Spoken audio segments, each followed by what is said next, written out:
Welcome to Kids Learning Lab, a learning podcast made just for kids. In this episode, we'll be learning about the California Gold Rush of 1849, in which hundreds of thousands of people rushed to California to find gold in Sacramento. In this episode, we have a special guest, Miss Margaret Rockdale, who will help us learn more about the gold rush. But before we get to the interview, let's learn a little more about the gold rush. Most people did not travel by land to get to California. Here's an ad from 1850 advertising a clipper ship from the harbor of Boston, Massachusetts to San Francisco, California. But before I tell you more about the ship routes, let's learn about the Panama Canal. The Panama Canal was built in the 1900s and connected the Atlantic and Pacific Oceans. However, the gold rush happened 50 years before the Panama Canal, so people had to sail below the tip of South America, as seen in the map here. If you look on the map, you can see a green line in the middle of North America and South America. That's where the Panama Canal is today. The purple line shows the ship route people going to the gold rush had to take. If they had the canal, they could have saved a lot of time. But what was the gold rush? Who discovered the gold rush? To learn more about the California Gold Rush, let's start the interview. So, can you tell us a little about yourself and how you became interested in teaching history?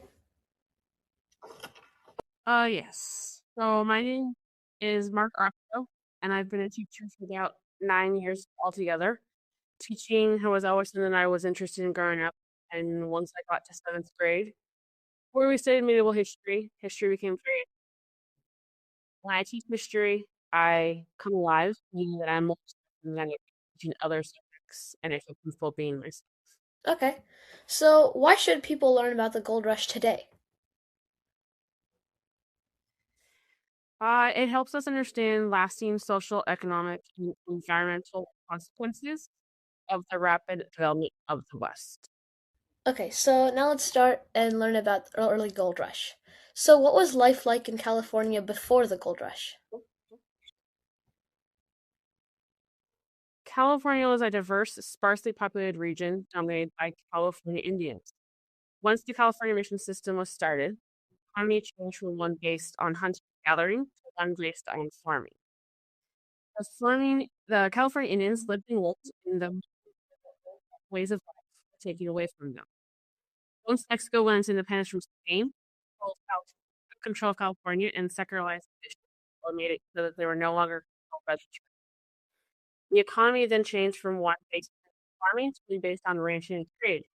Especially was given away as land grants, where most of the California Indians lived and worked.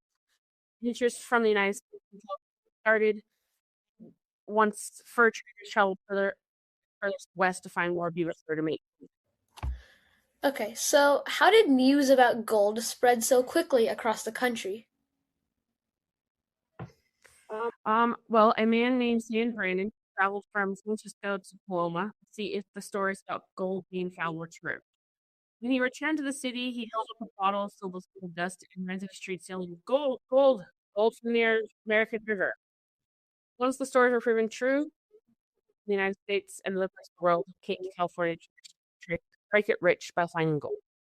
Okay, so who first discovered gold in California?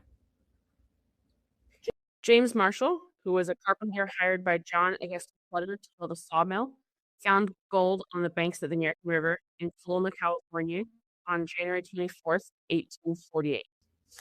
So, what was daily life like for miners during the gold rush? Miners stayed in mining camps where they would rest and eat food. These mining camps were used as protection from wind and cold weather despite the crash. The miners would entertain themselves by pulling apart, through books if they could find them, playing music, singing songs, and top of them. Sunday is usually a day of rest for mining. The day would be spent doing other necessary chores. Miners often worked 6 days a week, and many got up before dawn and left when it was too dark to see. So, did women or children play roles in the gold rush? And if so, what were they? Women ran businesses and some mined for gold themselves. Women found opportunities in cooking, laundry, and hotels where they often would make money or make more money than the miners. Children assisted with chores like gathering wood and tending to camp, while some worked alongside people with digging. So, why did some people get rich while most miners didn't?